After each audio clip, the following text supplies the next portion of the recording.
pray for all of you and I today as a Christian, that we are not with the political things, but we also catch the passion for God, the vision that God has given, and continue to be imbued or fueled with the passion to preach the gospel to other nations. We are praying for the young generation and the people from all walks of life to stand up and to preach the gospel at every corner of our nation, our community, and our society, and the nation of the nation. But just like Joshua, the many great biblical heroes that we just mentioned earlier, Paul, Peter, John, how they are going to build that long-lasting legacy. They all begin with their humility with God, with their humble walk with God in the given vision. They also walk the talk. They don't just talk. They don't just preach. They don't just lecture. They don't just tell other people to do, but they walk the talk. They live out what they talk.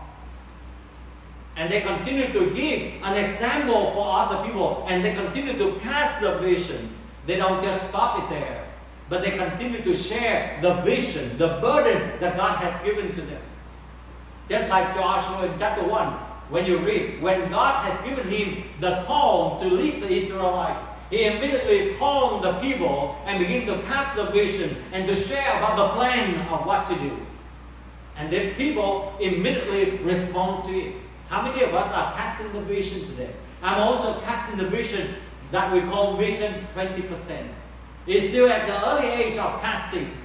And I'm still waiting that God is going to bless us so that the platform will become strong and we can spread and share the vision to all of the nations of the world. We are praying for the revival, and now I'm seeing that God is moving in a mighty way. It is not necessary that God have to use us. God can use anyone in this world. But are you willing to become part of that? Are you willing to pray and begin to take the action to pray together and continue to challenge other people to follow the vision, the call that God has given? And these people, they always build in the people. They invest in the people. They don't just talk about the project. They spend a lot of time for the people. I remember, just I share with you, in last July, many of my co-workers, actually they're my students, they came together to celebrate about our 20 years of mission in North Asia. And I was very surprised. Actually, I didn't think of that. Why? I'm in this situation, right? In the past, I'm always in the big platform. It's better to celebrate on the big platform. How many of you agree with me with that? Yes, human beings, we always want it like that. I'm waiting for the time that we are on stadium and we are celebrating about 30 years of mission, 30 years of this and that, right? We want to like that. Here, almost no one knows about us, and we're celebrating about that. But one thing that I was so touched and so happy, because not only the next generation is standing up to take the thoughts, the baton, the mission that we impacted to them, they continue to carry it on. And on that day, they also dedicate their children for us to pray for their children.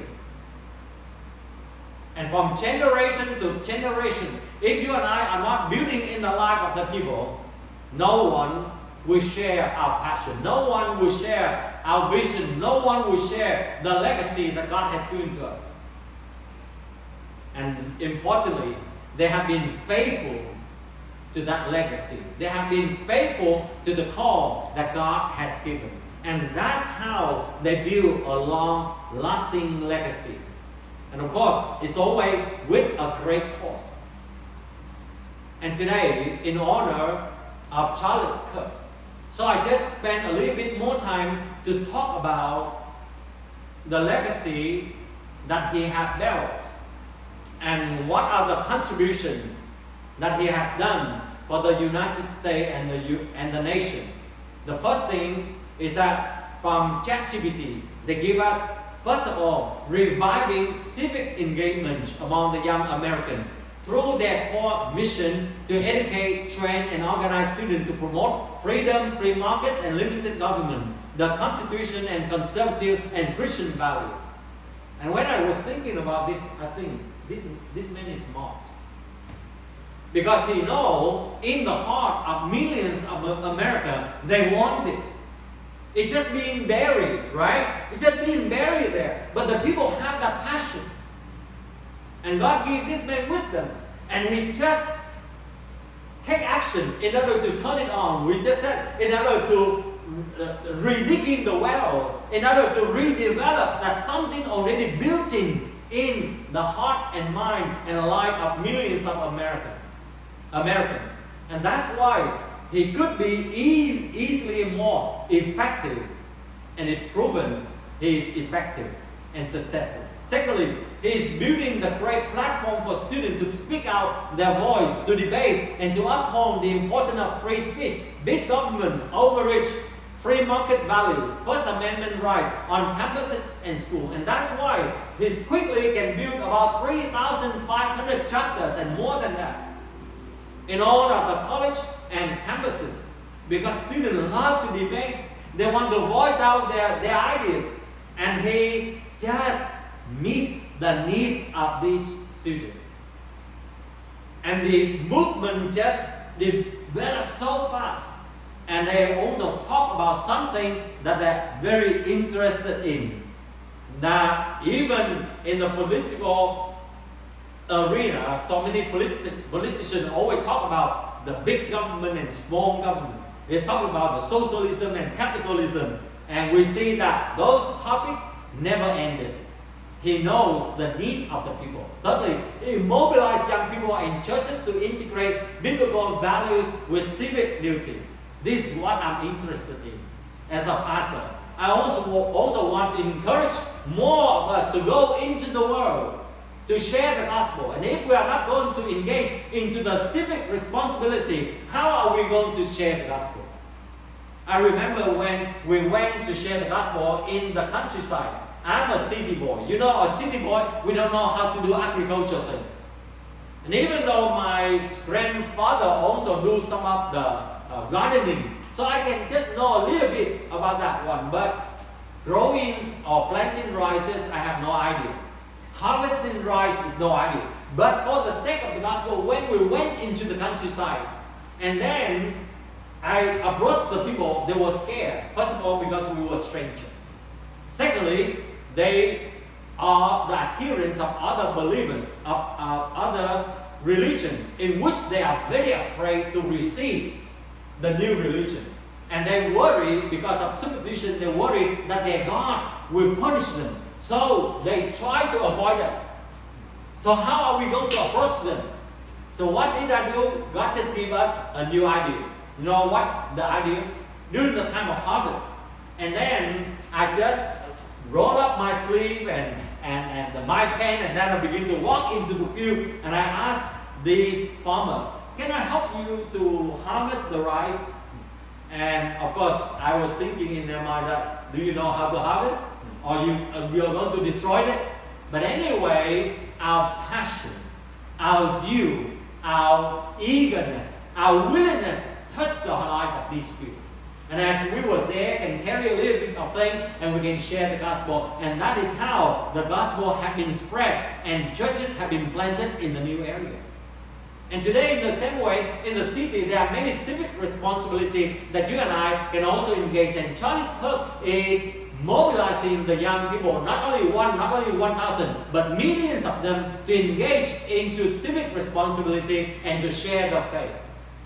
They also host a faith and freedom night to engage believers and churches in cultural and political life. And especially, as I said, the America Fest. It is going to be massive. I can imagine that. This year, December, in Arizona, Phoenix. And if you are planning for that, just register earlier, because I'm sure 100,000 of people will be there. And you can see this is a very, very rare gathering of massive young people coming together, and they are the people of faith. Fourthly, They build a strong national network of conservative students in more than 3,500 schools. As I said, they don't just build up, but they even equip, and this is what makes them very effective. They equip the new generation of leaders, and they also provide them with tools, with books, with training to how to defend freedom, because many people do not know how to do that. So they have the whole set of training, and anyone who have this blueprint will be easily become more successful. And that's what we did in our ministry. We also challenge and we also train a lot of young people. They don't know how to speak. We have to train them. We spend a lot of time for them in order to develop the ability and the confidence and the faith in their life. And today, hundreds of our young people are still there preaching the gospel in at least a few countries. And in the same way, this is what Charlie Kirk have done. It also provides internship, speaker opportunity, and training for future activists and political leaders in politics, media, business, ministry. Number 5, resisting the spread of socialism and authoritarian ideology. And that's why he can get a lot of support of the people, right? Promoting conservative value. And it is a strong opponent of socialism. There's another word I don't want to mention. Socialism and collective, right? Collectivism. It provides a counter narrative to a growing progressive ideology and raise awareness of how policy affect liberty and prosperity. You may just see some of his debate, video, so that you can understand more. But it's also make the global impact on freedom and liberty. And the example in case is now in UK, the movement is now building.